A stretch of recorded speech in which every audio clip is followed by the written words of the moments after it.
This is the Horse Radio Network. This is episode 3 of the Dressage Radio Show, presented by Equestrian Life on the Horse Radio Network. Exclusive coverage of the world of dressage. We would like to thank our sponsors, Equestrian Life at equestrianlife.com and Kentucky Performance Products at kppusa.com.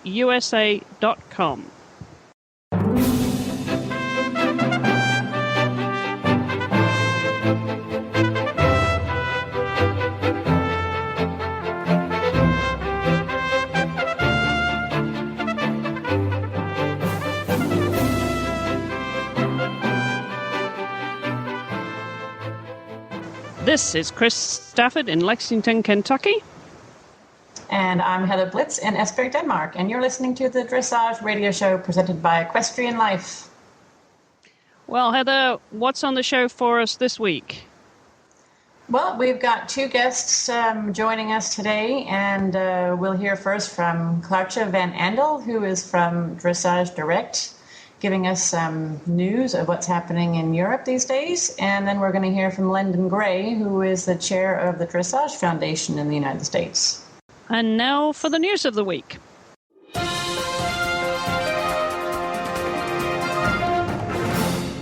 And the first item of news this week comes from the United States Dressage Federation. They've announced that Dutchman Henk van Bergen has agreed to be the featured presenter at the 2010 Succeed USDF FEI Level Trainers Conference presented by SmartPack, which will be held January 18th to the 19th in Lockahachie, Florida.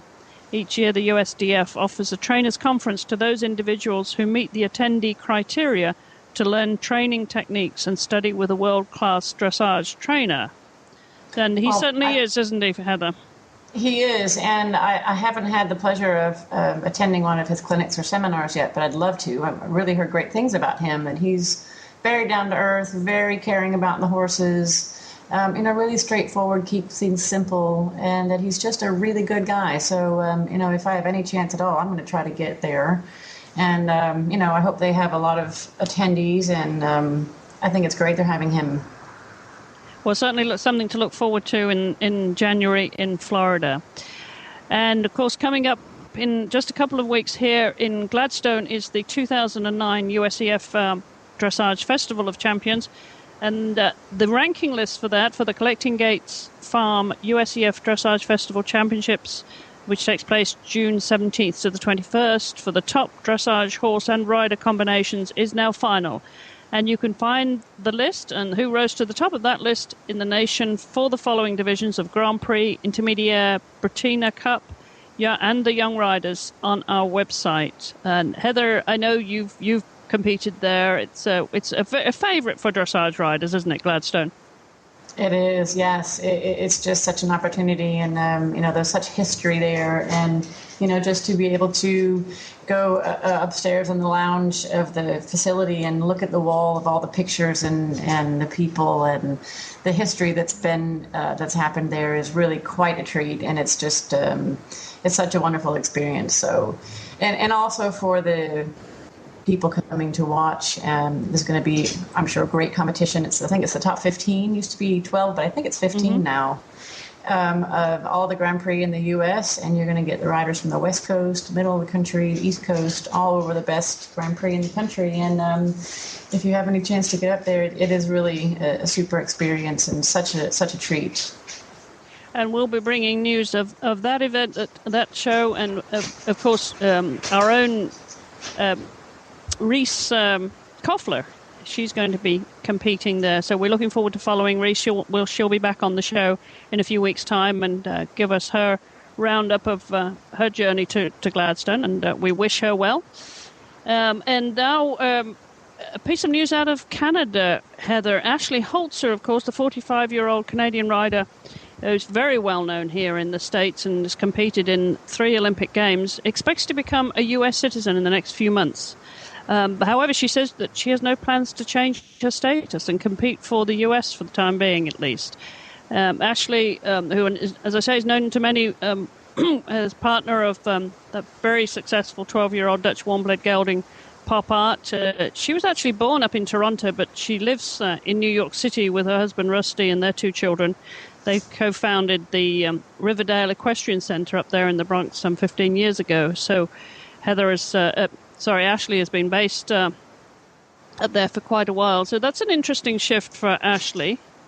That is. So does this mean, she says she's not planning to change her status, Chris, does that mean that she's going to still ride for Canada, or do all the U.S. riders have to worry now that they have another competitor to rise above to get on the team? Yeah, you have to wonder, don't you? I mean, there's a lot of this happening. I know it's also happening in the eventing world too, how people are changing their citizenship, with the chance of riding for, their adopted country. So maybe it keeps you riders on your toes, knowing that we're not just looking at homegrown produce here. That we could take some imports as well that would compete for a team place. Well, we'd love to have Ashley. She's a fantastic rider and always puts in a great test, and we'd always be proud of a rider like that. Well, that's the news from this side of the pond. But we're going to be joined now by Claudia van Andel of Dressage Direct, who's going to bring us up to date with what happened in Europe. It was a very busy weekend over there with the Dutch National Championships and other major competitions, Heather. So let's get Claudia to join us on the show here. Hello, Claudia van Andel. It's Hi. Chris here. Hi. And I have Heather Blitz on the line with me too, and you're on the Dressage Radio Show, Claudia. Thank you for joining us. Okay, thank you for inviting us. Well, we just introduced you because we knew that you've had a really busy weekend and lots of news coming out of Europe this weekend, Claudia, with the Dutch National Championships. Tell us what happened. Yeah, it was really incredible what happened. Those that were in Aachen last year and in Rotterdam last year, they might have seen an impressive black stallion called Moorland Stotilas with Edward Gall. But he was doing intermediate and pre-St. George. But those that were there, they might have seen him yet. He is 9 years old now. So this year he was in the age of going Grand Prix. And there was really an incredible thing happening at the Outdoor Gelderland Horse Show, the Dutch Championships. He bet every horse, and not with a tiny little bit, but with incredible movements, incredible piaffe passage, and the most incredible of this horse and this combination with Edward Gall was his relaxation. He does the most difficult things, and immediately after it, he is totally relaxed and at ease, and you cannot see that he had trouble in doing it or got tensed about doing this, and this for an only 9-year-old horse. So it was incredible. Tell us who were at the top of the leaderboard at the Grand Prix in the freestyle, Claudia. Yeah, Edward Gall and Moorland Stotilas, they won all classes. They won Grand Prix, they won Grand Prix Special, and they won the freestyle. And Ankie van Grunsven, our Olympic champion, the double gold winner of Athens and Hong Kong. She was not too good in show condition. She did only one show after Hong Kong, and that was the Indoor Brabant horse show. So this was only her second show, and you could spur that. So she was very angry with herself for even making a mistake in the Grand Prix, and she became third in the Grand Prix. And apart from Edward Gall showing his remarkable, incredible horse, Imke Schellekens-Bartels, who was in Hong Kong in the Dutch team as well, showed a wonderful improvement. She had really bad luck in Hong Kong because her horse was fell out of competition after Grand Prix because he was lame. And she had a long time before she could bring back her horse. And now we saw another almost a miracle happening this weekend at the Outdoor Gelderland Horse Show, because she showed the horse that made very much impression at the European Championships 2 years ago, but never had been that brilliant again. He did one 2 individual bronze medals at the European Championships. But what has happened, I don't know. But she thought herself that her horse finally has the mare has her old strength back, and she became second in Grand Prix, and she became second in Grand Prix Special and third in freestyle, and in the end she had the third position in the championship. So this was another remarkable comeback for Imke Schellekens-Bartels, the daughter of 6 times Olympian Tineke Bartels of the Netherlands, who showed remarkable improvements with her mare. And Enki van Grunsven, yes, she felt a bit sad about not being totally ready for this championship.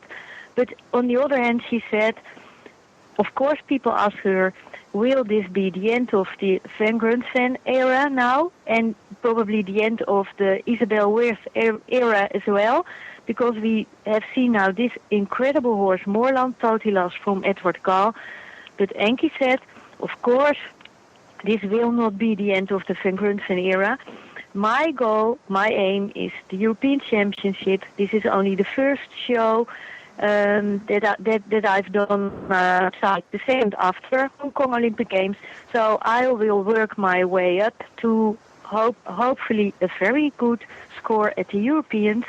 And if there's one thing I can say, Enki said, that is that the Dutch will have a very strong team at the European Championship, and that will be the best news of the Dutch Championships for me.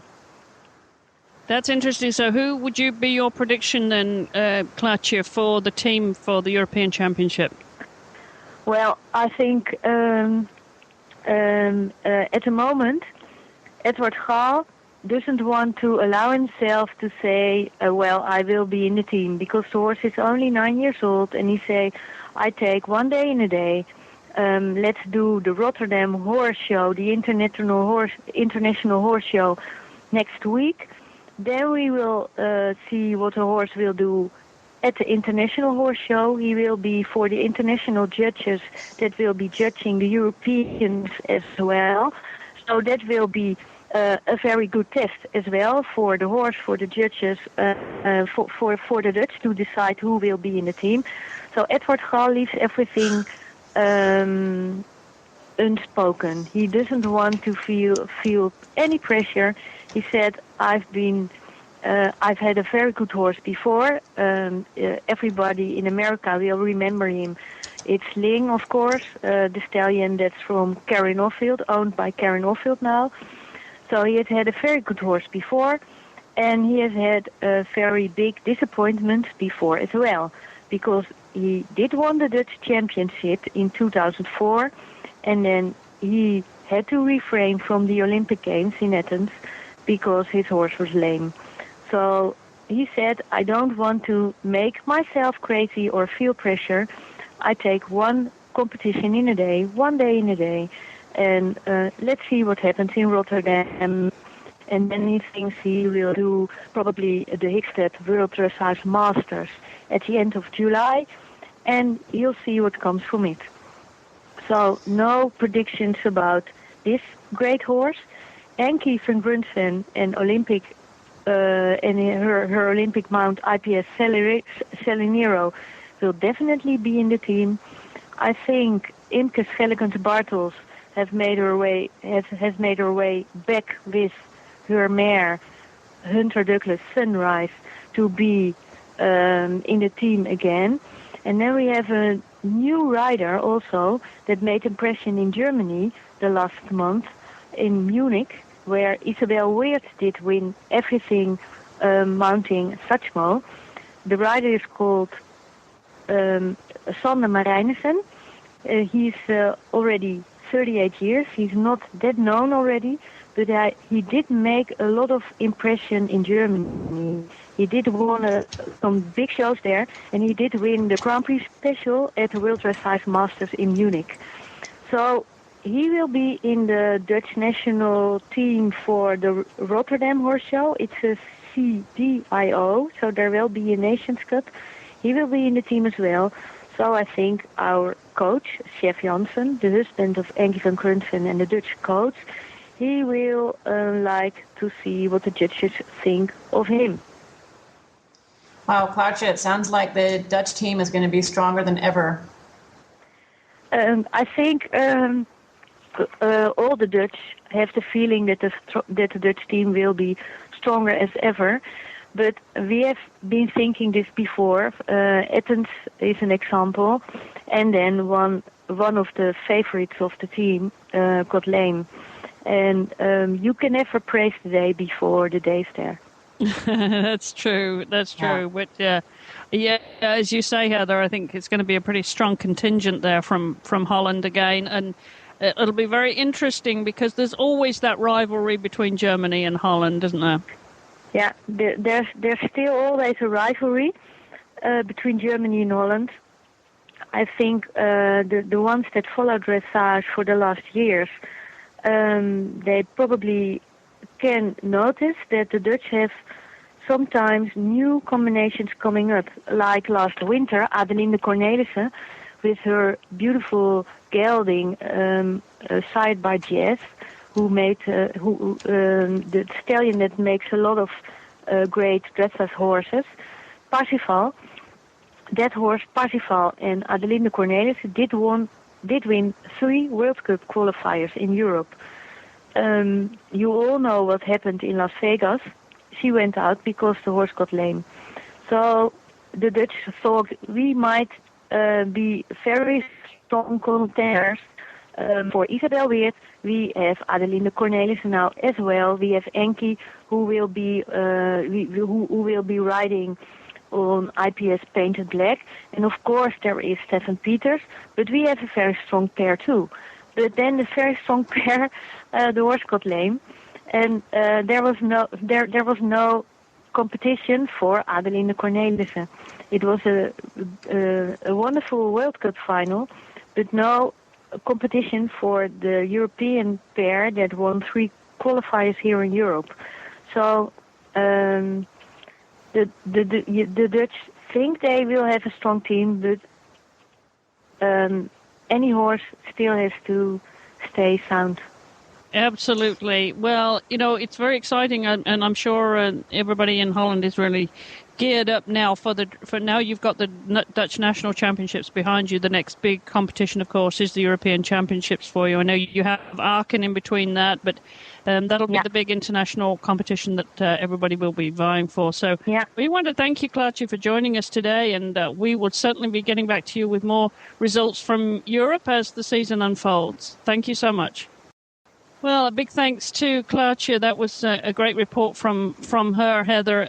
She certainly knows the sport of dressage in Europe.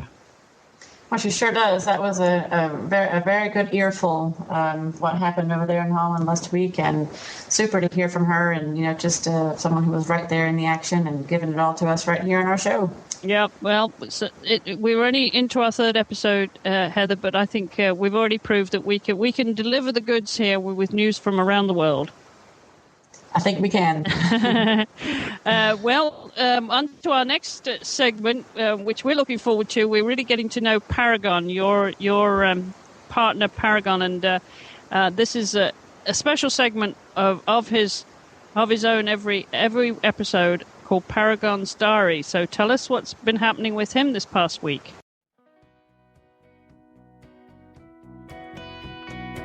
Well, Paragon is continuing to go through many learning kind of evolutionary changes in his training, and some really great ones this week. He was just born and put on this planet to be a horse that can extend in the walk, trot, and the canter, and he just loves to do that. But he can also shorten his steps pretty well, and he understands that well enough. But this week and a little bit at the end of last week as well, he's starting to put together how to keep the impulsion that he has in his big strides into the steps and his small steps, and that makes a huge difference in his collection. And it also gives him a lot more confidence about what's supposed to be happening when he makes these little tiny steps. I mean, he's 180 centimeters nearly.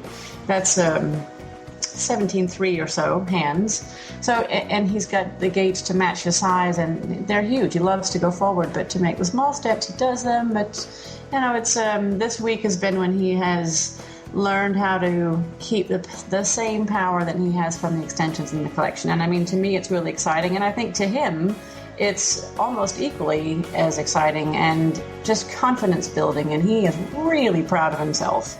So he's been getting a bag of carrots afterwards, and he's been getting an extra massage, and he's been having his massage blanket on for another whole treatment, and he's just been he's treated like the king that he thinks that he is right now. I was going to say, sounds like the king of the barn, doesn't he? And we should remind our listeners, Heather, he's just 6 years old, right?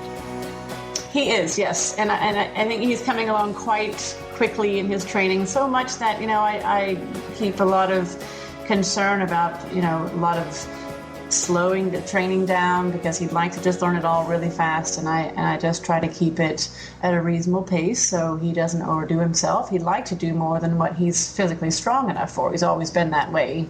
But now the strength in his hind end and in his back and in his abdominal muscles and his chest, everything, the strength is really starting to come. And he's just 6, but he wants to do. He does do a little bit of everything that I'm going to need for the Grand Prix, and I just have to tell him to wait and do it on my terms, which is a training issue in itself. It's a good training issue to have, because he wants to do everything, and I just have to say, well, let's slow down and do it one step at a time. But it's really been fantastic this week, and I know at last show I did promise some new video footage up on my website, and I didn't do it because I had a little trouble getting some people to man the camera for me, but I think it really is due time, especially after this week, to show the huge difference in his collection, both in the canter and in the really short steps, the sort of working piaffe and his passage, and the huge difference. And I'm just really on cloud nine today after this ride, and a little bit the problem with having a ride like this. I mean, today was a new personal best for him and me. It's a new 10 out of 10 for us. And maybe once a month we get the next personal best, but today was our most recent personal best. So tomorrow's a little bit tough. I get on him tomorrow, and I know you don't have to have that same kind of level of success every day, and usually the day right after one is a little challenging to not try to just grab that again. So I just have to think about what I'm going to do tomorrow, and that's not to expect the same thing, but just take what I can get tomorrow, and not just hope for that same amazing feeling that he gave me today. But that's what he's been up to for this week. Well, that's very exciting, Heather. He must give you an amazing feeling of impulsion and propulsion. I've seen some of those videos, and we'll look forward to some more when you get a chance to put them onto your website. That's heatherblitz.info, right?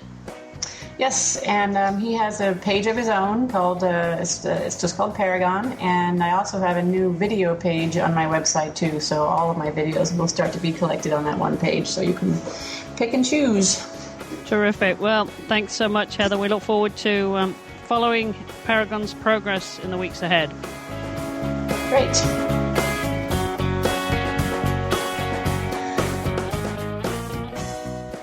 And we're going to take a short commercial break now for Equestrian Life.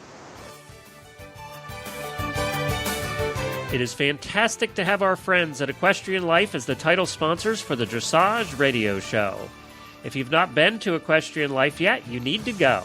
In addition to being the official social community of the Horse Radio Network, it is one of the fastest growing horse communities on the internet. It is truly the Facebook for horse people. Keep track of your friends and their horses, the shows they were at, and how they did, all with Equestrian Life's easy-to-use interface. This community is designed by horse people for horse people, and is filled with educational and entertaining video and audio all about our horses. Ride on over to Equestrian Life today, sign up for free, and tell all of your friends. If you love horses, Equestrian Life is the place to be. EquestrianLife.com. Well, our thanks to our new partners here on the Dressage Radio Show, Equestrian Life. Yep, thanks to them. And next we're going to hear from our guest, the next guest of the show, Lendon Gray, and she is the chair of the Dressage Foundation, and we're going to hear from her. Well, we want to welcome Lendon Gray to the show. Lendon, thank you so much for joining us today. My pleasure. Thank you for having me. Well, we know that you're very involved with the Dressage Foundation. A lot of people know your background. Tell us how that foundation came about, Lendon.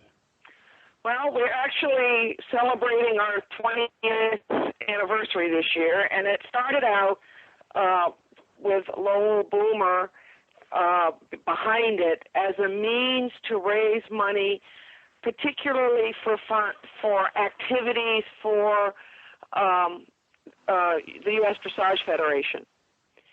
And so it was really the fundraising cousin of the Dressage Foundation. And we continue to do that. We continue to try to raise funds for their programs, also some programs for the U.S. Equestrian Federation. But we also now have a lot of funds that are purely within the Dressage Foundations and for activities that we oversee. So who all is on the board, and how is it structured, Lendon? Well, there's an office in Lincoln, Nebraska, which currently is overseen by Lowell Boomer's son, John, and his wife, Lynn. And we're gradually changing over as I take over more, and we have new office staff as they retire. We have a wonderful board of directors. Jonathan Burton, General Burton, is our chairman. The vice chairman is Michael Poulin. The board also includes, for example, Mary L. Barnett, Lizelle Kanaki, Captain Fritz, John Fritz, who are well known, I think, to everybody, plus people who have more specialized knowledge and ability. Judy Noon and Vivian Bobo from up here, Mike Matson, who's very active in freestyle, Joe Carr, Barbara Cadwell, Clay Teskey, and I think the last one is Ralph Dreitzler from Washington State. That's our current board, and that will be expanded now that I'm on board. So, Lendon, are the members of the board, are they volunteering? Are they elected positions? Are they do they hold that office? They're all volunteers. Absolutely, yes, and they give us a lot of time and a lot of energy and a tremendous amount of knowledge. That's fantastic. So how do you I know you have scholarships at Lendon. How do you structure those? How do they come about? And how do you raise the money for those scholarships? Well, they come about in different ways. In some cases, a person comes to us and says, I would like to try to develop this program. For example, Ann Barlow Ramsey, who is a breeder and has been a supporter of dressage for a long while, developed a grant for an American-bred horse to train in Europe. This is her particular interest. She has funded it. She helped to oversee it. And we were able to give the first grant this year to James Covert for his horse. Carol Lavelle has done a similar thing to help support a rider, an advanced rider, a rider, coming close to the international level. And just, as she knew so well how expensive that was, and she struggled so hard when she was developing gifted, and this is her effort to help a person every year on their road to hopefully international competition, and that was given this year to Jan Brons. We have programs that were done in honor of someone. For example, the Edgar Hotz Fund for developing judges, and this was a fund that was created after his death to help judges. I mean, he was one of our top judges and was so interested in judge education. So, and then we have programs that we fund from our sort of general fund, where we try to raise money in general to be passed out to different programs that we do. And I've mentioned sort of the high-level, international-level programs, but we have some wonderful funds for adult amateurs. We do a lot for youth, for dressage instructors starting out. So we try to cover the whole spectrum and are gradually branching out even more from there. So, Lendon, if we have listeners that are interested in contributing and they want to do a small amount to a large amount, are they able to distinguish which program their money goes toward? Yes, they can either just give us a general donation, which will help with our just maintenance of all of our activities, or they can donate to a specific fund. We also have, for example, what's called the Book of Memory, which is, to donate often a small amount in honor, in memory of people that you knew, dressage enthusiasts, and also in memory of our equines, perhaps when they pass on. So we can take donations in many different ways, including via PayPal through our website. Very convenient. Yes, try to be. How many different scholarship funds and programs do you have in total, Lendon? You caught me a little off guard there, but I think there's 12 specific ones. But we have some, for example, there's a Michael Poulin Fund, which is there. This was people that were friends of Michael that have created a fund that isn't that specific. And when something comes up that someone, an individual or an activity that's sort of special and different that needs a little help, it's available for that. So it's not necessarily, an absolute. We have, for example, the Gifted Fund, which is given to adult amateurs. Our goal is it enables an adult amateur to take a week off of their life and get from their job and get away from their family and go somewhere and just totally focus on horses for a week. That's very specific, and that's, we offer it to one adult amateur in every USDF region every year. So, that's a very specific fund. But there are others that are more as needed. Be creative and ask us for some help, and maybe we can help you. So people that might be wondering if they would qualify for some of these funds should just go to your website or contact one of you that's heading up the particular fund. Yeah, the website, which is dressagefoundation.org, I think it's very clear, and you go to click on funds and programs, and it's specific: help for young riders, help for dressage judges, help for educational clinics and seminars. You can go quite quickly to what might be suitable for yourself, and all of the information and all of the applications are on the website. But they can also absolutely contact any of us that work for the Dressage Foundation. Now, do you get involved at all with training materials, Lendon? We've done very little in that area to date, but that is something that right now we are working very hard on to try to develop some very specific educational materials, either published or on the web. We're looking into it. We're doing the research. Nothing that's specific as of yet, or publishable as of yet. And so if people want to benefit from these scholarships and training funds, how do they go about that? Well, they go to the website, find the fund that might be of interest to them, and right from all of that, from the website, you click on the fund you're interested in. It will have more links that'll take you right to the application, give you the information of of what's required, when the applications have to be in, etc. I think it's all very, very clear there on the website.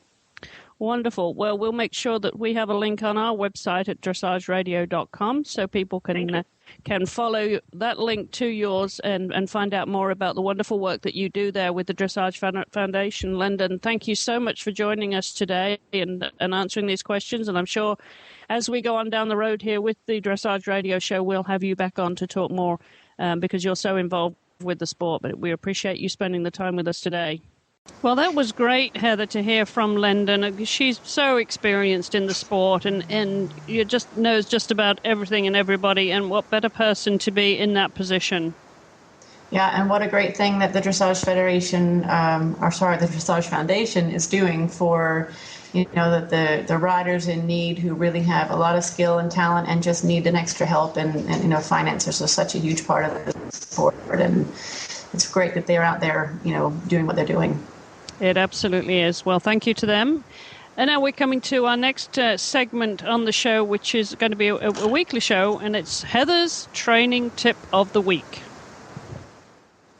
Yeah, so in this episode, I'm just going to talk a little bit about the phrase that so many of us hear in our lessons and in books and magazines and so forth, is the phrase "in front of the leg," when a horse needs to be in front of the leg. Like, what exactly does that mean, and how can you tell if your horse is or isn't? And some of the ways that I like to talk about it, or I can describe it, is first of all, the amount of time that passes between when you put your leg on your horse and your horse actually responding and going forward from it is a big factor in whether or not he's really going to be in front of the leg. If you add some leg aid, a little aid from your lower leg, and it takes 5 seconds for your horse to do something, there's a little question if he's really in front of you or not.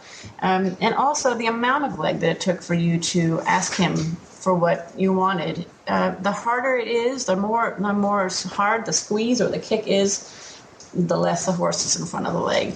And maybe those are obvious things, and maybe they're not. But it's two kind of ways, that sort of general and simple ways you can think about how you might say, is your horse in front of the leg or not? It's kind of one of those phrases that if you ask 10 people, you might get 10 different descriptions. So it can be one of those that you might hear it in your lesson, and you might take it home and do the right thing or not. But another tricky thing about horses that need to be forward or in front of the leg is some horses, and Paragon, my 6-year-old that we just talked about in the diary, is really naturally forward, and he's got big gaits, and he really loves to go. But that doesn't necessarily mean always that it was him going because he's responding to a leg aid that I may have given him. So a lot of naturally forward horses that are just always on, always going, are often not educated actually to the rider's leg. And, I suggest a lot of kind of go-stop transitions so that you can go from a point where the horse is either at halt or at a speed in the trot where you know that they're not accelerating on their own. And then you can pick a clear moment when you feel it's sort of the right time to say, okay, now I'm going to add my leg, and see if the horse does respond to it, how quickly, how much leg did it take. I mean, ideally, it takes just a very small touch of the leg, and your horse instantly says, yes, ma'am, and they end up going with more power or energy or, faster, whichever the thing is that you wanted. So, as long as you are clear why your horse is going forward, are they just doing it because they decided to and they like to go and they decided to and you're just going with them and saying, great, we're forward? Or is your horse really educated to do forward because he's on the aids and you asked him to do it? So it's a distinction that I think is pretty important because, forward is great if it's asked for just as much as, stopping is great if you ask for it, and left and right. So many times it can be a little misunderstood, but that's just sort of my longer description of what you might think of when you hear the phrase in front of the leg. Okay, well, thanks so much for that, Heather. Another very useful training tip of the week. And now we're going to go to another commercial break for our sponsors, Kentucky Performance Products. Not every horse needs a supplement, and selecting the right supplement for your dressage horse can be a science. Kentucky Performance Products simplifies your search. You can trust Kentucky Performance Products to give you the most value for your money, and they offer supplements designed to target specific problems and are made with the highest quality ingredients included at effective levels. Kentucky Performance Products supplements are intended to complement, not compete with your horse's current feeding program, guarding against oversupplementation. Another highlight product for this month is Endure Extra. It's a high-fat, low-carb energy source recommended by veterinarians and leading horsemen everywhere. It maintains optimal energy levels in your hard-working dressage horses and increases weight gain in your poor doers. More than just a fat supplement, Endure Extra also provides other benefits, such as much-needed mineral, vitamin E, and gut conditioners. Natural vitamin E is readily absorbed, it protects muscles, and increases immunity levels. Endure Extra's gut conditioners stimulate the appetite and maintain a healthy digestive tract. The cool calories produced by Endure Extra's proprietary blend of fats keeps horses calm and focused as they work. Best of all, you can feed as little as 8 ounces per day. That's Endure Extra. Learn all about Endure Extra and all of the products at kppusa.com. That's Kentucky Performance Products at kppusa.com.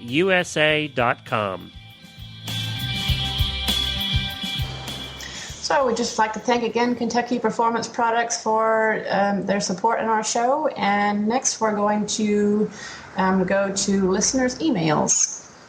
And you have we have a fun one this week, Heather, one directed at you. It's Sandra who writes to us, and she says, "Hey guys, I am so happy that you're doing a dressage show. I am an eventer, and I really like the dressage phase." Now, that's an unusual turn for you, right? Yeah, there, you don't normally hear those two things in the same sentence. I really don't. "I really like learning about the dressage world," says Sandra, "and I'm very happy that I now have a place to learn all about dressage from the experts. I do have a training question for Heather." And she says, "I do 20-meter circles in my dressage tests, but seems that I can't get a very good circle out of my horse. Any tips to help her bend better, Heather?" Well, yeah, so reading this, I don't have a whole lot of information as far as why the horse isn't bending well. And, I going through, different scenarios of why horses do or don't bend well, and it can be a little bit endless, some of the reasons. So I can just kind of throw out some of the ones that I might see more normally. And if you listened to the show last week, my training tip was about bending and turning being separate tools and things that you think about separately.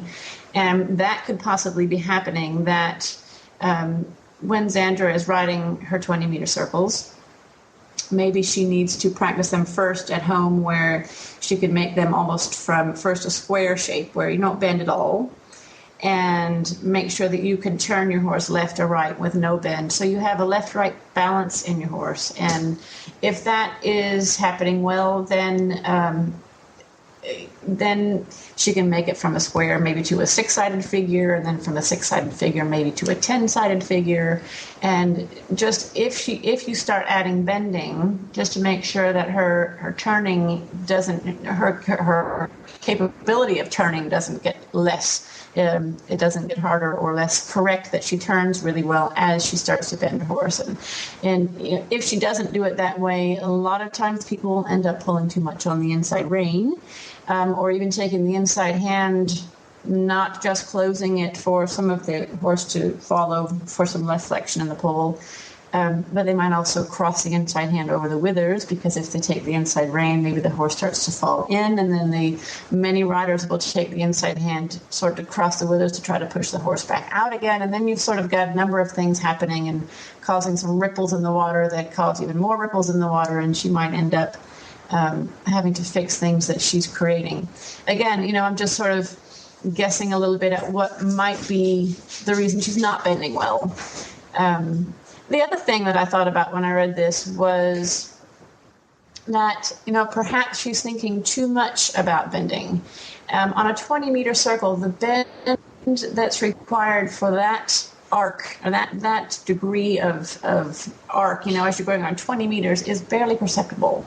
So it might be better for her just to think about the balance and the quality and the connection, definitely the balance between back and front, that the horse isn't going on the forehand, the horse isn't throwing the shoulders out, shoulders in, but just steering, balance and connection, rhythm, and just keeping it, her circle from point to point. I think, of course, depending on where you are in the ring, just setting up your points that you should touch the short side and the long sides, knowing what your geometry is for that, for 20-meter circles, and maybe focus a little less on the bending. When you get to 10-meter circles, it might become a bit more important, but without knowing how it's going wrong or exactly why it's going wrong, I could just sort of presume some things, and hopefully one of those might kind of hit it for her and could help her out if she goes out and even practices with some other things in mind. Well, that's very helpful, Heather, and I'm sure Sandra will appreciate that, and maybe we'll hear back from her when she's put all those tips into practice. Yeah, I'd love to hear back from her and see if I hit the nail on the head. There we go. Well, before we come to the end of our show, Heather, we want to mention all the other shows that we have on the Horse Radio Network, and we're building quite a family here. We've got the Eventing Radio Show, which is co-hosted by Glenn the Geek and myself. That can be found at eventingradio.com. And the Stable Scoop Show, which Glenn hosts with Helena B., and they can be found at stablescoop.com. And then the third show is the 2010 radio show, which Glenn again co-hosts with Samantha Clark, and they can be found at 2010radioshow.com. That sounds great, Chris. And then you all be sure to listen to the Dressage Radio Show presented by Equestrian Life next week as we speak with Gil Merrick, who is the Assistant Executive Director of Dressage at the U.S. Equestrian Federation. And you can follow us on our show notes at dressageradio.com. You can send us your feedback, leave a voicemail at 270-803-0025, and that number again is on our website. Or you can email either Heather or myself at chris@horseradionetwork.com or Heather at horseradionetwork.com. And to have your say on the show in our new It's Your Call segment, again, leave a voicemail. If there's any hot topics on your mind, leave a message for us there, and we'll be sure to include you on our show. Any hot topics that you have on your mind concerning the world of dressage. And our community extends to Facebook too. The Dressage Radio Show has a fan page on Facebook, and there's a link to that page, again, on our website. You can always also follow us on Twitter. And that Twitter ID is Horse Radio. And Heather, you have a blog that you post on your website too, with information of your clinics. Are you keeping that up to date? Oh, not as well as I should, but maybe I'll try to do that this week. It's it's my website again at heatherblitz.info. Terrific. Yeah. Well, we encourage people to go there because you have lots of fun things on there. Your photos, your diary, your Paragon, and training tips, and your news of clinics. So visit Heather at heatherblitz.info. And we would like to thank our sponsors again, Equestrian Life. They can be found at equestrianlife.com, and Kentucky Performance Products at kppusa.com. So, Heather, that's it for this week, and until we meet again next week. Hi, good luck, everyone, and mind your riding.